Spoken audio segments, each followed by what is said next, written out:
Hey guys, I'm Jen Frost with Faith and Fabric, and here is this week's 3 quick take update on everything that's been going on in the studio as of May 15th. Our first quick take is showing you how our Rosary quilt turned out. Now, this is an adorable quilt I made for my niece. Isn't she cute? For her first Holy Communion. I fussy cut it from a lot of these beautiful Riley Blake fabrics. This is from Cinderberries, the designer. It's all these adorable little tiny seahorses and narwhals.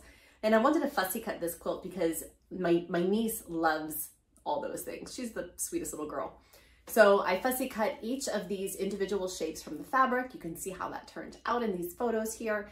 And that quilt is now well loved by her. Best part, while we were there, she asked if I would sit down and pray the rosary with her on her new quilt. So that made the whole thing worth it. Number 2 on the list, these boxes. These boxes are full of fabric because for the first time here at Faith and Fabric, we are going to be offering you guys kits. This has been a constant request every time a new pattern comes out or a quilt along happens. Do you have kits? Do you have kits? Yes, we do. So over here, you'll see a photo. This is a gorgeous quilt. This is the medium size of the Lent Good Friday quilt in preparation for the quilt along that we'll be having. The medium size in these colors is what is going to be cut from all of these boxes of fabric. There's so much fabric in here, you guys, for me to be cutting. So stay tuned for details on purchasing kits. That'll hopefully be open for you guys for ordering, pre-ordering starting the 1st of June.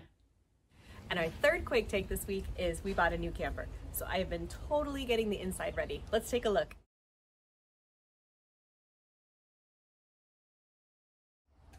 So it's been a lot of fun shopping for the camper and sewing for the camper. I've been working on bags for hanging up all of our fruits. I've been adjusting the length of the grocery bags. I've been adjusting the length of laundry bags, changing sizes of pillows, redoing the curtains because that color is so bad. So let me know in the comments below if you actually want a full tour of our camper. How many of you guys are campers? I love camping. So this is what we've been up to this week. This is what I've been up to the past 2 weeks. Give me a shout out in the comments. Let me know what you guys have been up to these past weeks and what your 3 quick takes are. We'll see you soon.